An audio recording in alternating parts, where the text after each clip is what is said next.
재미교포 김은국이라는 분이 쓴 소설 순교자라는 책을 보면 6.25 전쟁 때 북한군 포로로 잡혀간 12명의 목사님들에 관한 이야기가 나옵니다. 12명의 목사님들이 북한군의 포로가 된 것입니다. 북한군 장교는 12명의 목사님들을 차례대로 세워놓고 한 사람씩 고문을 가합니다. 지금이라도 기독교를 배교하면 살려주겠다는 것입니다. 놀라운 것은 10명의 목사들이 다 배교를 합니다. 그러자 북한군 장교는 너희가 믿는 기독교가 그것밖에 안 되냐며 그런 믿음을 가지고 성도들을 현혹했냐고 하면서 10명의 목사들을 차례대로 처형을 합니다. 그렇게 10명의 목사가 목숨을 잃었습니다. 그 중에 한 사람은 극한의 고통 속에서 정신을 잃어버리고 풀려나고 신목사라고 하는 단 한 명의 목회자만 나는 나의 신념을 버릴 수 없다고 버팁니다. 그 북한군 장교는 그 신념이 무엇인지 궁금해서 배교를 하지 않은 단 한 사람의 목사를 살려서 포로로 데리고 다니는 것입니다. 그러다가 그 목사가 극적으로 탈출을 했는데 문제는 탈출한 이후에 생겼습니다.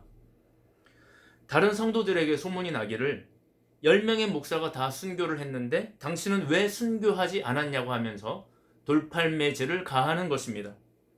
집에 돌이 날아오고 교인들은 다 떠나고 그래도 그 목사는 그 성도들을 원망하지는 않습니다. 물론 이 소설은 종교적 차원에서 쓴 소설은 아닙니다. 그러나 많은 것을 생각하게 해주는 그런 책입니다. 오늘 본문에는 믿음이 강한 자라는 표현이 나옵니다. 믿음이 강하다는 것은 무엇인가? 물론 믿음이 강하다는 것은 굳건한 믿음, 흔들리지 않는 믿음을 말할 것입니다. 신사참배를 강요하거나 공산주의자들의 협박 속에서도 흔들리지 않고 믿음을 지켰던 많은 신앙의 선배들이 강한 믿음의 소유자들일 것입니다. 우리는 이런 사람을 믿음이 강한 사람이라고 말할 수 있을 것입니다. 오늘날도 크게 다르지 않을 것입니다. 어떤 상황과 환경 속에서도 믿음이 흔들리지 않는 사람들, 여전히 하나님을 굳게 믿는 사람들을 믿음이 강한 사람이라고 할 수 있을 것입니다. 물론 이런 믿음을 갖는 것은 쉬운 일이 아닙니다만 저는 저와 여러분이 이런 믿음의 소유자들이 될 수 있기를 간절히 바라고 우리가 그런 믿음을 가질 수 있기를 날마다 기도해야 할 줄로 믿습니다. 그런데 오늘 본문은 이런 사람들, 믿음이 강한 사람들의 외적인 태도는 어떻게 나타날까를 다루고 있습니다. 내면적인 상태가 아니라 외적으로, 특히 공동체 안에서 이웃을 대하는 태도는 어떻게 나타나야 그 사람이 정말 믿음이 강한 사람인지 알 수 있느냐 하는 것입니다. 내면적인 특성, 예를 들면 마음에 평강이 있거나 성령으로 충만하다거나 하는 것은 내면적인 특성이라고 할 수 있는데 그것은 우리가 알 수도 없고 측정할 길이 없기 때문에 그 사람이 대인관계에서 어떻게 나타나는지를 보면 이 사람이 믿음이 강한 사람인지 아닌지를 알 수 있다는 뜻입니다. 여러분, 믿음이 강한 사람들은 대인관계에서 어떻게 나타날까요? 그것은 첫째로 믿음이 강한 사람들은 믿음이 연약한 사람들의 약점을 감당해 주는 것으로 나타납니다. 1절을 한번 보세요. 믿음이 강한 우리는 마땅히 믿음이 약한 자의 약점을 담당하고 자기를 기쁘게 하지 아니할 것이라. 믿음이 강한 사람은 믿음이 약한 사람의 약점을 감당한다. 믿음이 강한 사람은 오기를 부리고 자기 고집을 세우고 남에게 자신의 뜻을 따르라고 윽박지르고 자기 뜻대로 안 되면 화내고 그런 것이 아니라 믿음이 약한 사람의 약점을 대신 담당한다는 것입니다. 이것이 믿음이 강한 사람들의 특징이라는 것입니다. 여러분, 부모는 아이들의 약점을 감당합니다. 아이들의 연약함을 보충해 주려고 합니다. 아이들이 잘 모르면 상세히 가르쳐주고 아프면 병원에 데려다주고 남에게 실수를 하면 대신 사과하거나 책임을 져줍니다. 부모는 아이보다 강하기 때문입니다. 그것이 어른의 몫이기 때문입니다. 믿음이 강한 사람도 마찬가지입니다. 믿음이 강한 사람은 믿음이 약한 사람, 초신자들의 연약함을 꾸짖거나 정죄하거나 지적하는 것이 아니라 오히려 그 사람의 약점을 대신 담당해 주려고 합니다. 그 약점을 보완해 주고 그 사람의 신앙을 보호해 주려고 합니다. 그 사람이 믿음이 강한 사람인 것입니다. 둘째로 믿음이 강한 사람은 자신의 기쁨을 위해 살지 않고 이웃의 기쁨을 위해 삽니다. 1절을 다시 봅니다. 믿음이 강한 우리는 마땅히 믿음이 약한 자의 약점을 담당하고 자기를 기쁘게 하지 아니할 것이라. 연약한 사람의 기쁨을 위해 살지 자기 기쁨을 위해 살지는 않는다. 새신자들이나 믿음이 연약한 사람들은 교회 안에 늘 있습니다. 제가 교회를 오래 다녀보니까 교회 오래 다닌 사람들은 새신자들 위주로 생각하지 않습니다. 그들에게 기쁨을 주려고 하지 않습니다. 목사님이 새신자 위주로 교회를 움직이려고 하면 헌신자는 뭐냐고 하면서 화를 냅니다. 목회자들을 근심하게 만듭니다. 저는 그런 경우를 참 많이 보아왔습니다. 저는 우리 교회는 그런 교회가 되지 않기를 바랍니다. 어리고 연약할수록 더 귀하게 여기고 그들의 기쁨이 되어주려고 하고 자신의 만족보다 어리고 연약한 성도들의 만족을 위해 그들이 교회에 더 편안하게 정착할 수 있도록 돕는 그런 교회가 되어야 합니다.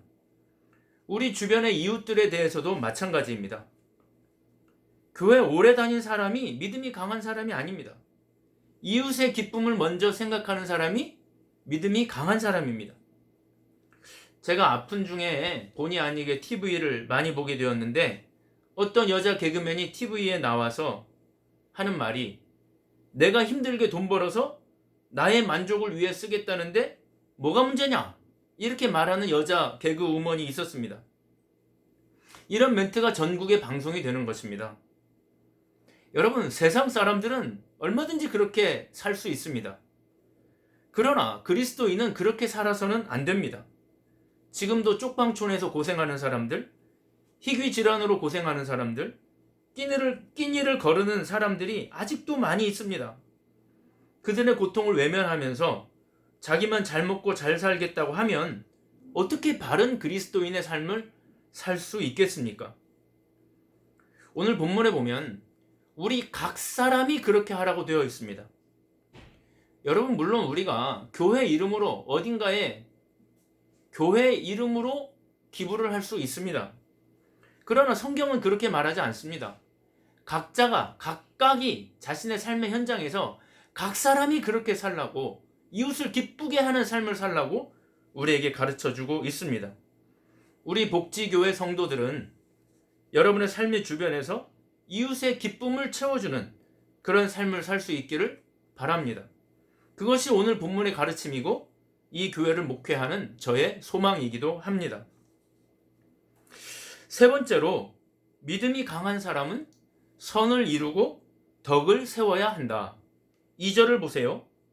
우리 각 사람이 이웃을 기쁘게 하되 선을 이루고 덕을 세우도록 할지니라. 여러분, 힘센 사람은 그 힘으로 자신의 강함을 드러냅니다. 천하장사는 씨름 기술로 자신의 강함을 드러냅니다. 손흥민 선수는 축구 기술로 그 능력을 나타냅니다. 우리 그리스도인들은 우리의 능력을 어떻게 나타내느냐? 선을 이루고 덕을 세우는 기술로 나타내야 하는 것입니다. 제가 살다 보니까 공동체를 해치고 분열시키는 기술을 가진 사람은 참 많은데 선을 이루고 덕을 세우는 기술을 가진 사람은 많지 않습니다.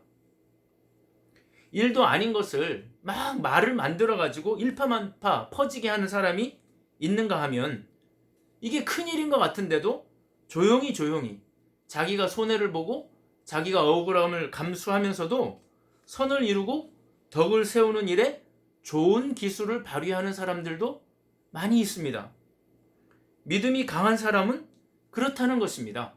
공동체에서 선을 이루고 덕을 세우는 일에 그들의 믿음을 유감없이, 그들의 기술을 유감없이 발휘한다는 것입니다. 저와 여러분의 공동체가 저와 여러분이 있음으로 해서 더욱더 선하게 되고 더욱더 아름답게 되는 그런 축복이, 그런 평화의 도구들이 다 되실 수 있기를 축복합니다. 오늘 본문에는 없지만 저는 여기에 두 가지 정도만 더 덧붙이려고 합니다.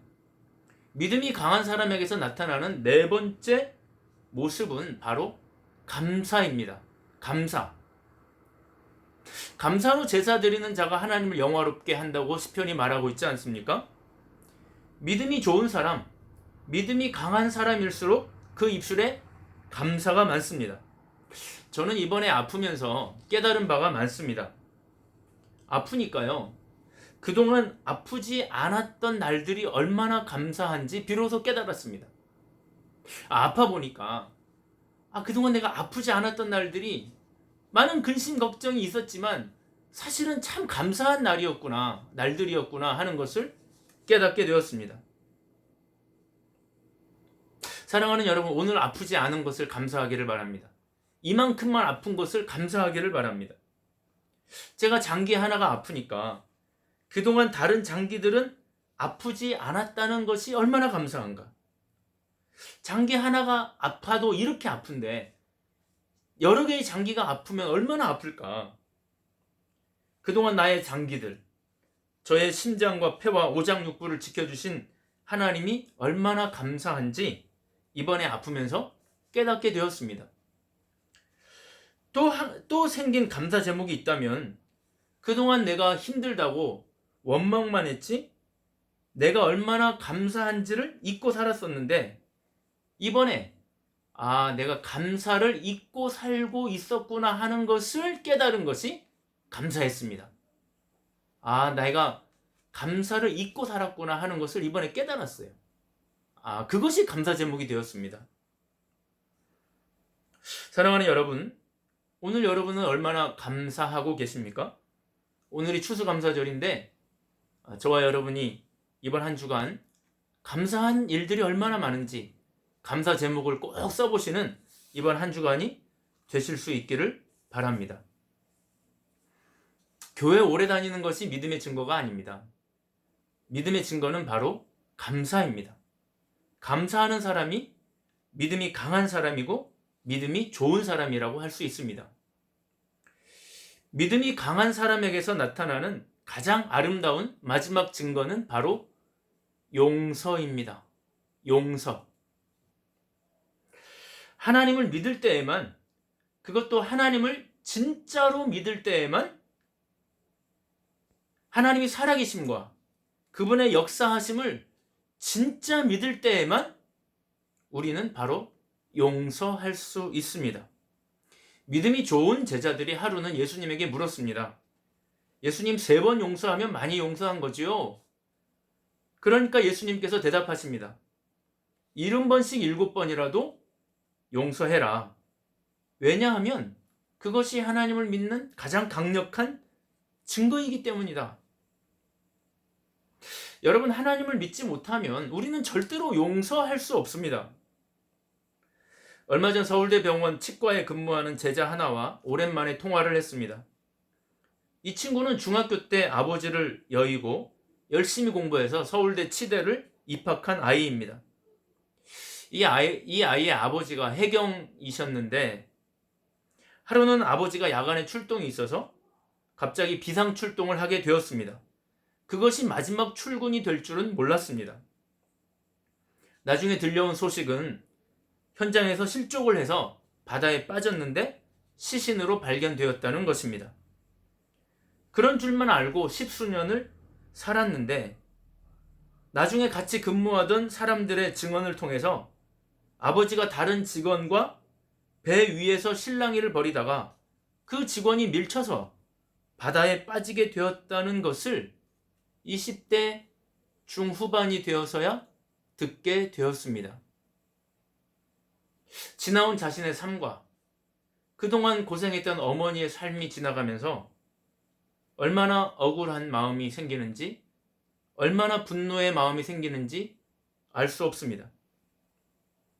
왜냐하면 그 밀었다고 하는 그 직원이 아버지 장례를 다 마친 다음에 찾아와서 어려운 일이 있으면 삼촌, 자신을 찾아오라고 하면서 명함까지 주고 갔던 바로 그 사람이었기 때문입니다. 이 친구가 몇 년 전에 저를 찾아와서 목사님 어떻게 하면 좋겠냐고 저에게 물으러 온 것입니다. 저는 사실 아무 말도 해줄 수가 없었습니다. 답을 말할 수는 있지만 말하고 싶지도 않다고 했습니다. 그 대신 네가 어떤 선택을 하든 하나님께서는 너를 이해하실 것이다. 그런 말만 해주었습니다. 그리고 며칠이 지나서 전화가 왔습니다. 전화의 내용은 목사님, 저는 모든 것을 하나님에게 맡기고 그분을 용서하기로 했습니다. 하는 내용이었습니다. 그래서 저는 눈물을 글썽이면서 네가 나보다 낫다. 정말 고맙다고, 잘 생각했다고, 우리의 미래를 하나님에게 맡기고 그동안 아버지가 없었던 그동안도 우리를 돌보아 주신 하나님께 감사하면서 그 하나님에게 우리의 미래를 맡기고 살아보자고 대화를 나누었던 기억이 납니다. 우리는 아주 가끔 자녀를 살해한 살인범을 용서하는 부모의 이야기도 듣습니다. 제가 작년인가 재작년인가 어떤 TV 프로를 통해서 자신의 딸을 살해한 살인범을 용서하는 어머니의 이야기를 본 적이 있습니다. 그 프로그램 제목이 용서였습니다. 아주 간혹 등장하는 그런 사람들의 대부분은 제가 보니까 그리스도인들이었습니다. 참된 그리스도인들, 강한 믿음을 가진 그리스도인들만이 용서를 할 수 있기 때문입니다. 말씀을 마치려고 합니다. 사랑하는 여러분, 믿음이 강하다는 것은 절대로 겉으로 보여지는 종교 행위에 있지 않습니다. 교회를 오래 다니고 11조를 잘하고 주일 성수를 잘하고 철야기도 금식기도를 잘하고 그런 종교 행위에 두드러짐에 믿음이 강하고 약함의 유부가 달려있지 않습니다. 믿음이 강하다는 것은 연약한 사람의 연약함을 감당해주고 자신보다 하나님과 이웃의 기쁨을 더 위해서 살고 선과 덕을 세워나가는 일에 자신의 삶을 바치는 사람, 자신의 삶의 모습이 항상 감사와 용서의 삶이 체질화되어 있는 사람, 그런 사람들이 바로 믿음이 강한 사람이라고 할 수 있을 것입니다. 저와 여러분의 한 주간이 믿음이 강한 사람의 삶을 사는 그런 한 주간이 되실 수 있기를 진심으로 바랍니다.